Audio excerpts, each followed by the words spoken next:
आखिर in school buses का colour हमेशा येलो कलर ही क्यों होता है? और कभी सोचा है कि रोड्स पर इन साइंस का क्या मतलब है? और एलजी कंपनी का ये ऐड देखने के बाद लोगों की आत्मा शरीर से बाहर आ गई थी। और अगर आपको अपनी जान प्यारी है तो इस गार्डन में भूल कर भी कभी मत जाना। और आपके आसपास की जितनी भी छोटी चीजें हैं आज आप उन्हें माइक्रोस्कोप के नीचे देखने वाले हो। भाई वीडियो सच में काफी इंटरेस्टिंग है, सो वीडियो को फटाफट से अभी से लाइक कर दो। और लाइक एम है सिर्फ 99, जो कि आपके लिए आम बात है।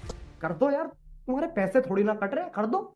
नंबर 1, भाई इंग्लैंड के इस गार्डन में अगर कोई चल जाता है तो वो कभी वापस लौटता ही नहीं। दरअसल इसे द पॉइजन गार्डन कहा जाता है। और हाँ, इसे मौत का गार्डन कहना गलत नहीं होगा। ऐसा इसलिए क्योंकि इस गार्डन में जितने भी पेड़ पौधे हैं वो सभी के सभी जहर से भरे पड़े हैं और इसी वजह से इनको लोहे के पिंजरे से बंद कर रखा है। और अगर आप इस गार्डन में घूमने जाते हो तो गलती से भी किसी भी पेड़ पौधे को टच मत करना, वरना आपकी on the spot death fix है। और साथ ही ये गार्डन इंग्लैंड के मोस्ट ब्यूटीफुल गार्डनों में से एक है। और एक्सपर्ट्स का कहना है कि यहाँ पे करीब 700 से भी जहरीले पौधे हैं। और इन सभी पौधे को बनाने का मकसद एक ही था। देखो, जब पुराने टाइम में जब बड़ी बड़ी लड़ाइयाँ हुआ करती थी तो सैनिक इसी जहरीले पौधे से अपने दुश्मन को मौत के घाट उतारती थी। और आज के टाइम पर भी इस गार्डन की वजह से करीब 100 से भी ज्यादा लोगों ने अपनी जान गंवा दी है। लेकिन इस पौधे को बनाया किसने होगा और किस टाइप से इसको बनाया होगा, ये सब आज भी एक रहस्यमयी है। नंबर 2, कभी सोचा है कि हमें भूख क्यों लगती है और कैसे लगती है? तो सबसे पहले तो देखो, भूख लगना सिर्फ पेट का खाली होना नहीं होता, बल्कि इसे पेट, दिमाग और हार्मोन्स मिलकर काम करते हैं। मान लो आपने अपना लंच किया और लंच करने के करीब 3-4 घंटे बाद आपको फिर से भूख लग गई, तो उस टाइम पे आपके पेट में जो भी बचा हुआ खाना होगा स्टोमक उसे इंटेस्टाइन की तरफ भेज देगा, जिससे आपको करीब 1 घंटे तक राहत मिलेगी। लेकिन फिर जब 1 घंटे बाद आपका स्टमक और इंटेस्टाइन सब खाली हो जाता है तो इंटेस्टाइन एक मोटिलिन नाम का हार्मोन रिलीज करता है और इसी की वजह से आपको अपने पेट से आवाजें आती है। लेकिन अगर इस टाइम पे आपका ब्रेन इन साउंड्स को रिस्पॉन्ड नहीं करता तो यहाँ पे आपका स्टोमक ग्रेलिन नाम का एक और हार्मोन रिलीज करता है और ये हार्मोन ब्रेन में जाकर हाइपोथैलेमस को सिग्नल देता है ये अब खाने का टाइम हो चुका है। और यही वो ऑर्गन है जो आपके भूख को कंट्रोल करता है और यही बताता है कि हमें भूख किस टाइम लग रही है। नंबर 3, भाई एलजी कंपनी के इस प्रैंक को देखने के बाद आपकी भी आत्मा शरीर से बाहर निकल आएगी।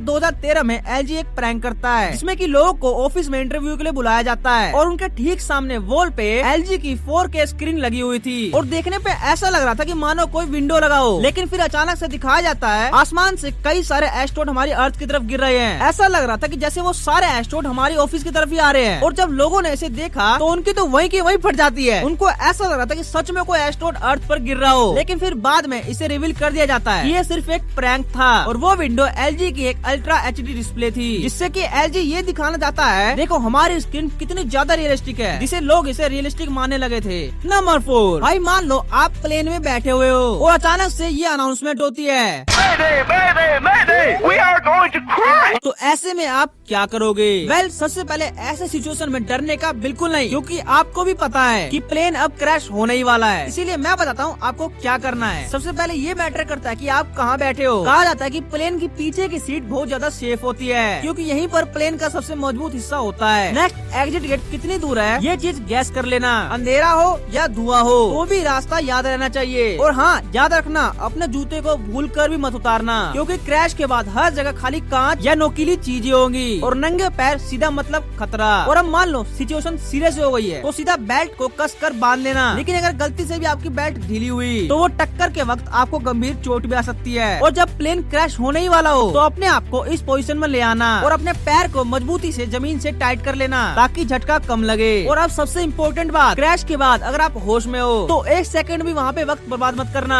सीधा एग्जिट गेट की तरफ भागना और प्लेन से जितना जल्दी हो सके उतनी जल्दी दूर भाग जाना, क्योंकि ज्यादातर लोग प्लेन क्रैश से नहीं बल्कि आग और धुएं से मरते हैं। और इस टाइम पे जो जल्दी डिसीजन लेगा वही अपनी मौत को छू के टक से वापस आ जाएगा। नंबर 5, आपने अक्सर रोड पे इन साइंस को तो देखा ही होगा, पर कभी सोचा है कि इन रोड्स पर इन डिफरेंट साइंस का मतलब क्या होता है? सबसे पहले आपने रोड्स पर इन साइंस को देखा होगा जिसे ब्रोकन लाइन या टूटी हुई सफेद रेखा भी कहा जाता है। इन लाइंस का मतलब ये होता है कि आप इजिली किसी भी गाड़ी को ओवरटेक कर सकते हो। ड्राइवर सामने से आने वाले किसी भी गाड़ी को देखकर आसानी से ओवरटेक कर सकता है और ये बताता है कि रोड बिल्कुल सीधी है। नेक्स्ट, ये सिंगल सॉलिड लाइन जिसे सीधी सफेद रेखा भी कहा जाता है। ये लाइन अक्सर वार्निंग का सिग्नल देती है। इन रोडों पर ओवरटेक करना किसी खतरे से कम नहीं, क्योंकि हो सकता है आगे मोड़ या टूटा हुआ पुल भी हो। और इन रोडों पे जब कोई जरूरी ओवरटेक करना हो तभी करना, वो भी पूरी सावधानी से। नेक्स्ट, आपने इस तरह की लाइन को देखा होगा जिसे डबल सॉलिड लाइन या फिर सीधी रेखा भी कहा जाता है। इन लाइन्स का साफ साफ मतलब ये होता है कि यहाँ पे ओवरटेक करना सख्त मना है। इन रोडों पे तीखे मोड़, ढलान या कोई टूटा हुआ रोड रोड भी हो सकता है और आमतौर पर इन रोडों पर व्हीकल की स्पीड बहुत टॉप की होती है, सो इसीलिए यहाँ पर ओवरटेक करना सख्त मना है। नंबर 6, आपने पेनीवाइज को तो देखा ही होगा, लेकिन अगर एक बार सोचो क्या होगा अगर पेनी इंडिया के बच्चों को डराने के लिए आता है। वेल, सबसे पहले तो ये इंडिया है।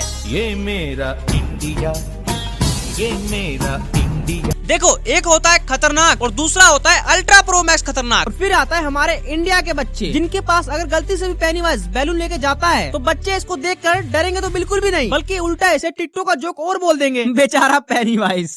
गजब बेइज्जती है। और इतनी बेइज्जती के बाद पेनीवाइज टूट तो गया ही होगा, बट उसे इस टाइम पे सहारा देने के लिए आएगा एक बच्चा और वो ये कहेगा, जीवन में किसी के लिए आंसू मत बहाइएगा, वो आपके आंसुओं के काबिल नहीं होगा।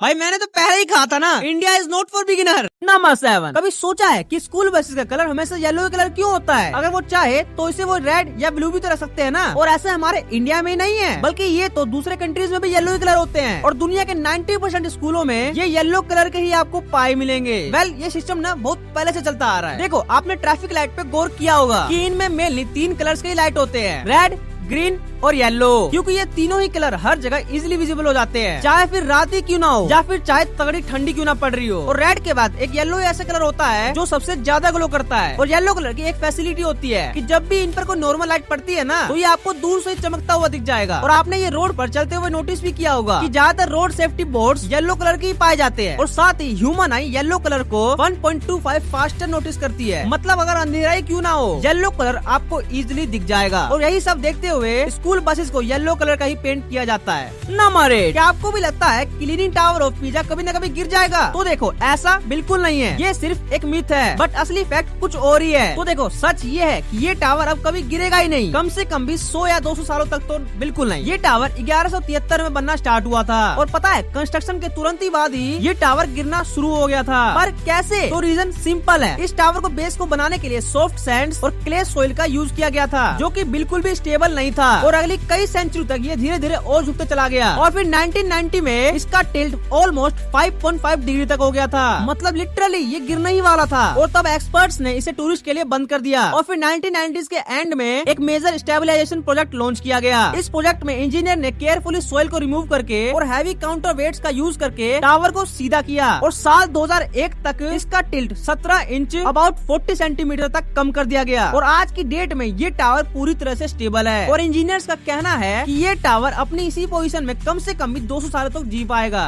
नंबर 9, कभी सोचा है कि आपके आसपास की वो आम चीजें जिनको आप रोजाना देखते हो, इन सब में एक ऐसी दुनिया छुपी हुई है जो सिर्फ माइक्रोस्कोप से ही देखी जा सकती है। सबसे पहले आपने बॉल पेन का तो यूज किया ही होगा, लेकिन क्या आपने कभी सोचा है कि ये एक्चुअल में काम कैसे करता है? वेल, जब हम इस बॉल पेन की निप को माइक्रोस्कोप से जूम करते हैं तो हमें छोटी सी एक और गोल बॉल नजर आती है और ये बॉल लिखते वक्त कंटिन्यूअसली घूमती रहती है। और इस बॉल का काम होता है कि आपकी राइटिंग को स्मूथ और सेफली चलाना। और पता है, इसका नाम बॉल पेन भी इसी छोटी बॉल की वजह से रखा गया है। नेक्स्ट, पेपर को एक और माइक्रोस्कोप के नीचे देखो तो ये कुछ ऐसा लगेगा मानो कोई जाल लगा हुआ हो और ये छोटी छोटी फाइबर से बने हुए होते हैं। ये फाइबर पेपर को स्ट्रेंथ देते हैं और अगर आप रिसाइकल पेपर को देखोगे तो आपको उसमें और भी छोटी छोटी जाल देखने को मिलेंगे। अब अगर आप अपनी टंग यानी कि जीभ को माइक्रोस्कोप के नीचे देखोगे तो वो कुछ ऐसा दिखेगा और आपको आपके टंग के टेस्ट बड कांटे जैसे लगेंगे और यही टेस्ट बड आपको स्वाद महसूस करवाते हैं। ये तो चलो फिर भी ह्यूमन टंग है, लेकिन एक बार टाइगर की टंग को तो देखो, ऐसा लग रहा है अगर किसी ने भी इस पर अपना हाथ रगड़ दिया तब तो वो बंदा खत्म। और सच में इस माइक्रोस्कोपिक वर्ल्ड में टंग का ये जुबिन बहुत ही इंटरेस्टिंग लग रहा है। नंबर 10, आपने कभी न कभी तो सोचा ही होगा कि जब खुद इंडिया के पास नोट छापने की मशीन है तो गवर्नमेंट कई सारे नोट छाप कर सबको अमीर क्यों नहीं बना देती? देखो, इसके पीछे का रीजन तो मैं आपको बताऊंगा ही, लेकिन इससे पहले मैं आपको चीज बता दूं कि एक देश है जिम्बाब्वे, उन्होंने ठीक ऐसा ही किया था। उन्होंने कई सारे नोट छाप कर सबको बांटना शुरू कर दिया, जिससे वहाँ पर हर एक शख्स अमीर हो गया। अब जिस देश का हर शख्स अमीर ही होगा तो उसकी जीडीपी कहाँ जाएगी? सोचो एक बार, काफी आगे जाएगी ना। पर यहाँ उल्टा ही हुआ, क्योंकि यहाँ पे काफी ज्यादा महंगाई बढ़ गई और वहाँ के हालात ऐसे हो गए कि बच्चों की टॉफी के लिए भी नोटों के बंडल लगने लग गए। और ऐसा हुआ कैसे? तो देखो, मान लो आपके घर के आगे एक किराने की दुकान है जहाँ पे आपको एक टूथपेस्ट आपको 20 रुपए का मिलता है, लेकिन अचानक गवर्नमेंट कई सारे नोट छाप कर सभी को 1-1 करोड़ रुपए बांट देती है। मतलब अब आपके पास भी 1 करोड़ है और आपके सामने वाले किराने के ओनर के पास भी। अब ऐसे में क्या होगा? देखो, जो दुकान का ओनर था उसे एक टूथपेस्ट में सिर्फ 2 रुपए बचते थे और यही 2 रुपए उसका प्रॉफिट होता था और वह इसी 2 रुपए को कमाने के के लिए दिन भर अपनी दुकान पर काम करता था और अब उसके पास भी 1 करोड़ रुपए हैं, तो वो अब दुकान पे नहीं बैठेगा क्योंकि उसे पता है कि आपके पास भी ज्यादा पैसे हैं, तो वो उस टूथपेस्ट को आपको 500 रुपए तक बेचेगा और इसी तरह बढ़ जाएगी महंगाई। और अगर समझ नहीं आया तो ये वाला पार्ट दोबारा देखो,